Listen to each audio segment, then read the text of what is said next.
Precious Jesus, may all that I speak bring all honor and glory to you. Amen. So, you're probably wondering why I'm dressed like this. And to be perfectly honest, it's not any stranger than that thing that Father George wears up here every Sunday. But what I promise you is if you stick with me through the whole sermon, everything will be clear. So, welcome back to those of you who were here last week. It's such a joy to be here. I'm going to say that every single week because I love you guys so much. Love to see everybody's face. It's like coming home to family every week. So I'm just so grateful to be here with you. Do a little recap from week one. Right, we identified what it is to be raised in Christ. You make a choice to become a student. And then I hope this week you took some time to think about what aspect of your life you wanted to transform. And then we talked a little bit about VIM, vision, intention, and means, as the path to that transformation. You intend to get there by committing both internally and externally, and you tell people that that's what you plan on doing. And then we get to means, which are the practical resources that you need to carry out that intention of that new transformed life.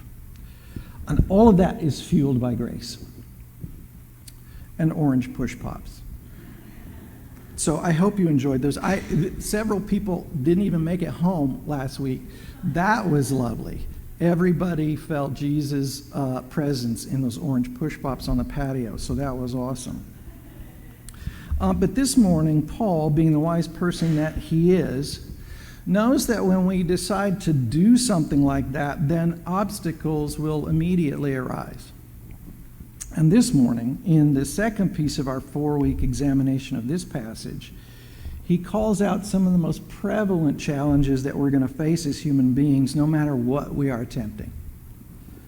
So I'm going to provide hopefully some clarity on that, and some of what I have to say this morning may be a little racy. Those of you who are reading ahead know that the title of this morning's sermon is Sex and Chocolate Cake. Now that may be a little controversial, but again, I'm just following the lead that is set by Jesus and by Paul here, which is to prod you into thinking about things in ways that maybe you never have.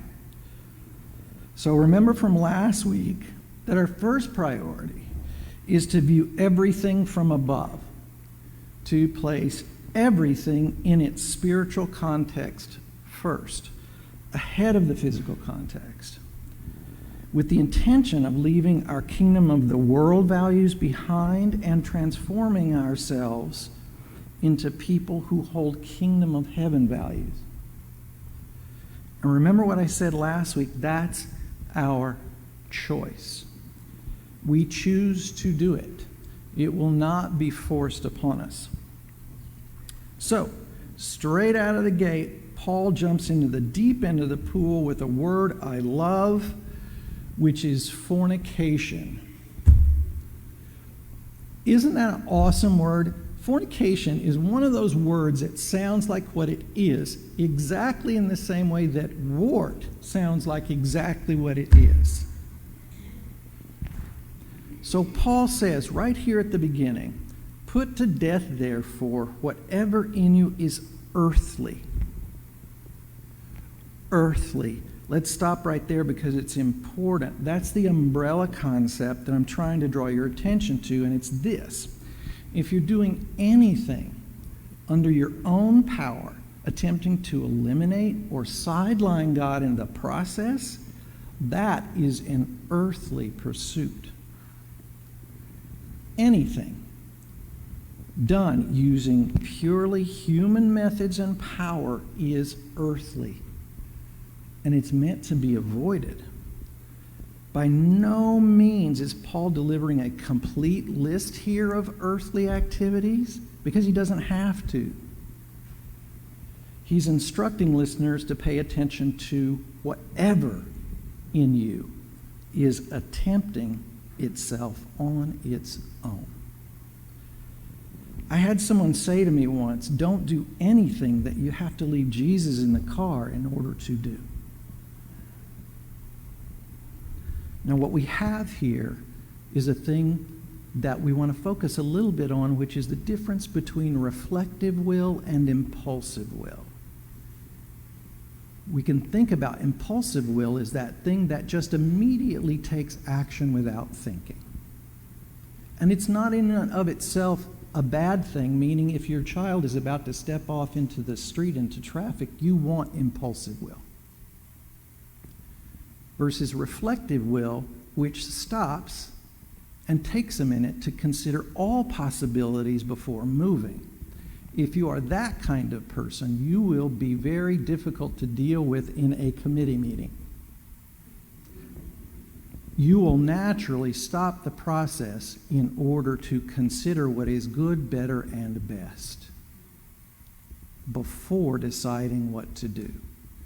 This is going to be vastly important in what I'm about to say. So with that in mind, let's have the sex talk, shall we?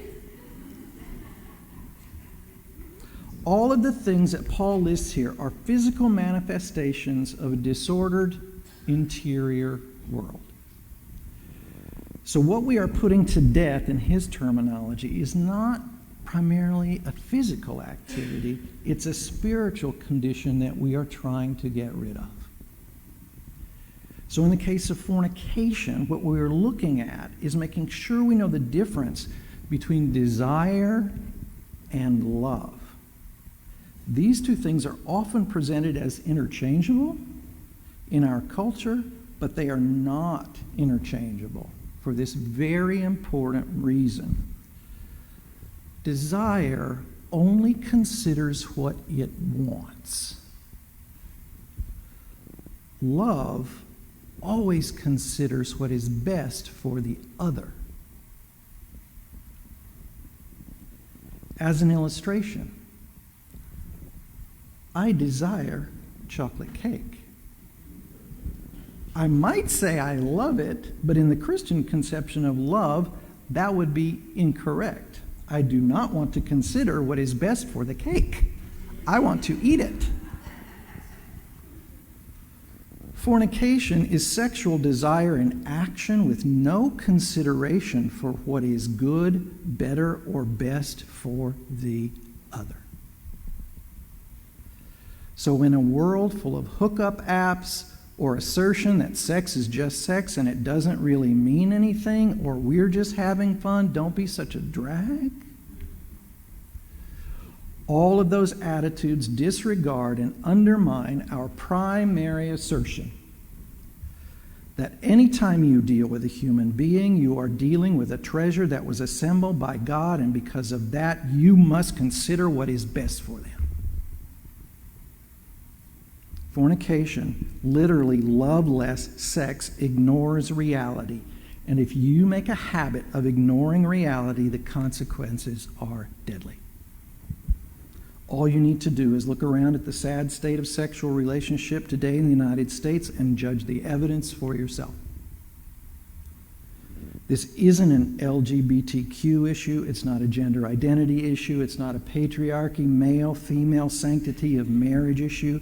It supersedes and informs all of those at a cellular level. Until we begin to approach sexuality from the God perspective, from the POV I outlined above, that every human being is a divine creature and should be approached with reverence and respect no matter what the circumstances or setting, we will just be rearranging chairs on the Titanic. Our obsession with what we do with our bodies in our bedrooms and with whom is inconsequential, because if you take care of first things first, you need to get your heart in order. And the details will take care of themselves. It's just logic. You must work out the fundamentals before you get to the details. Do not pick the wallpaper for your house before you have laid the foundation. And that is especially true when we jump all the way down Paul's list to money. Whew. Paul is on fire here. He's taking on the big issues. Now, it's not about whether money is good or bad. It's about how worshiping it messes you up. Money itself is neutral. What it does to your mind and heart is not neutral. When you count on money to give you all the things that God is meant to give you, security, power, self-esteem, then you have made it your God. You are now counting on what is considered valuable in the kingdom of the world, physical reality, to sustain you. And everything in contemporary culture is telling you that's the right choice. It is not. And the wise among you already know why. Because no amount of money changes a cancer diagnosis. No amount of money heals the heart of someone who's been rejected by someone they love. No amount of money cures loneliness. So many of us make money plan A and God plan B. And when we do, the wrath of God is coming on those who are disobedient. You hoped I was going to skip that part, weren't you? Well, I'm not, because I know that here at St. Patrick's you know how to do hard things. And you want relevant truth. We all know that our actions have consequences. God has sown consequences into the fabric of the universe on purpose, so that we take seriously the power we have been given.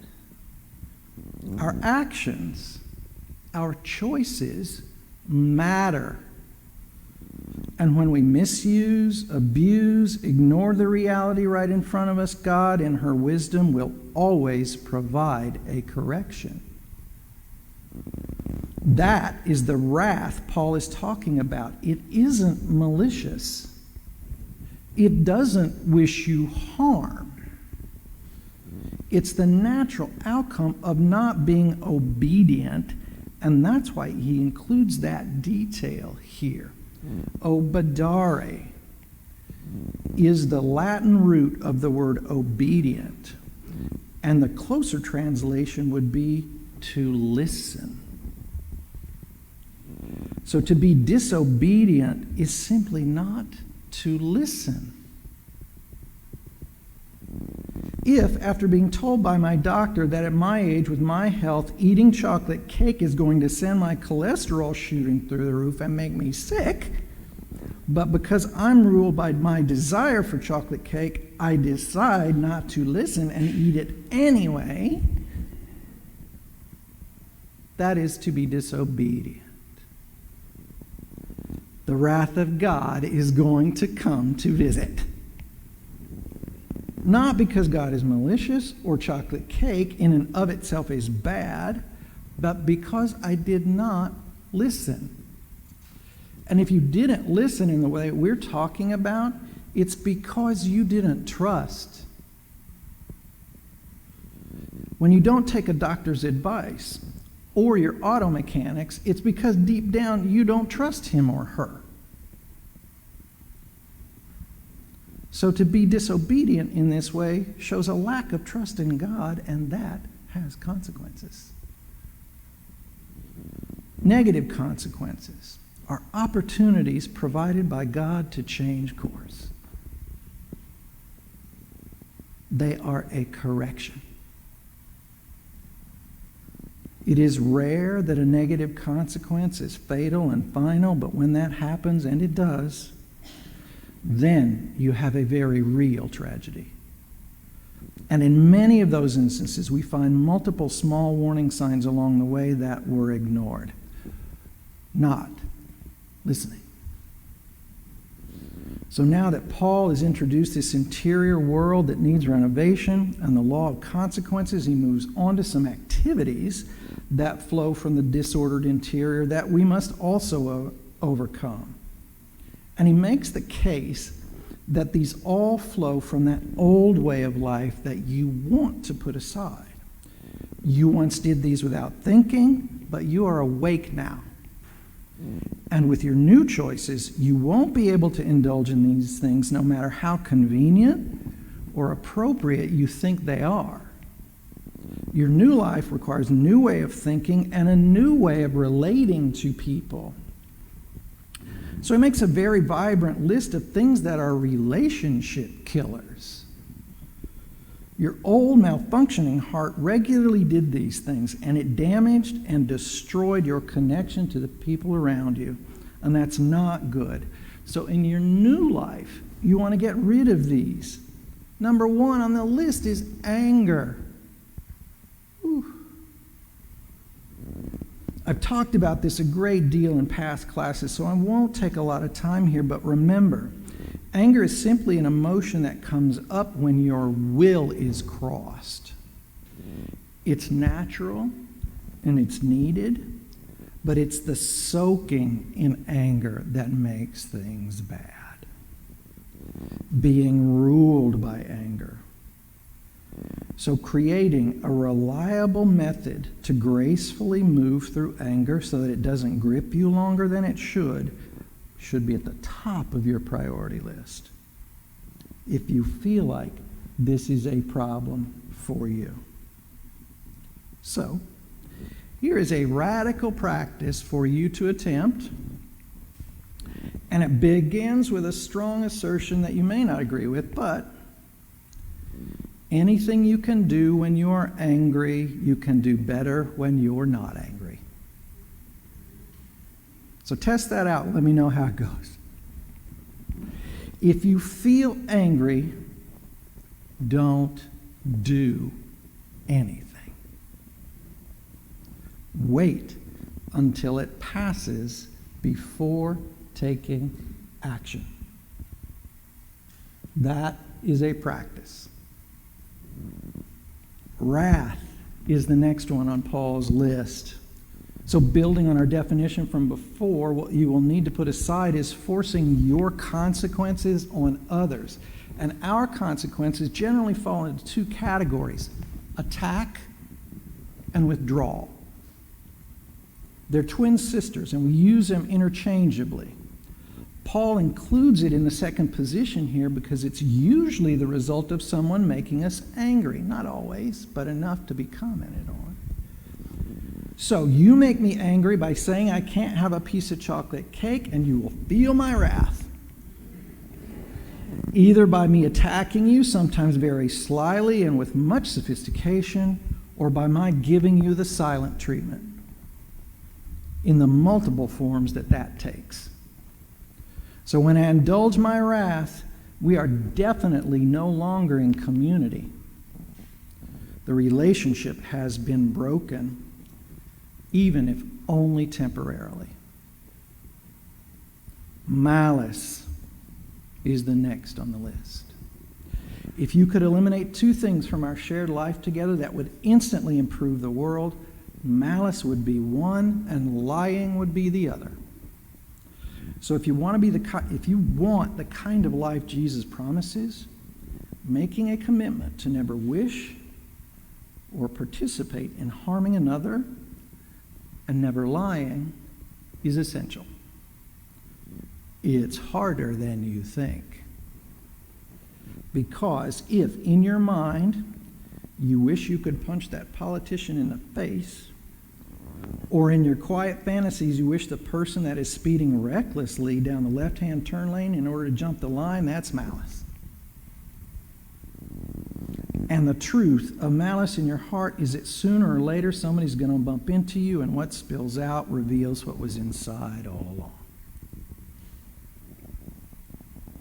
And everyone will know the truth about you. And that brings us to our mouths and what comes out of it. Paul is a genius at putting this together logically. Our inner state makes its way to the outer world mostly by what we say. and how we use language. My favorite verse from Proverbs is 15:4.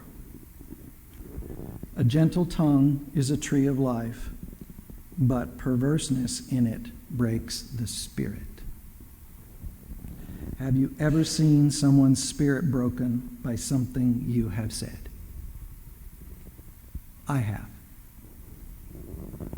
And I have deep regret and shame around having done it. So Paul chooses this section with three big things, three big problems that we create with our mouths: slander, cursing, and lying. Now, everyone here is far enough along in your spiritual formation that I don't need to say much about any of these, but let me just remind you what you already know to be true. Gossip is never good. This word slander, which we hear in this passage, is better off translated as gossip because it is more prevalent in our culture. And all gossip has an element of running someone else down in secret. If we stick to the strictest definition of slander, then we'll never really root out the problem that most of us have. And here, like most places, you can simply refuse to participate. Walk away. Keep your mouth shut. Don't do it. Gentle non-cooperation with the accepted way of doing things. Then comes cursing, abusive language. It's so pervasive, it almost appears to be as common as oxygen and accepted to be just as harmless. It is not. A curse, by definition, contains malice. It wishes harm, even if you think you're using it in jest. Again, ask yourself if we would be better off in a world without curses.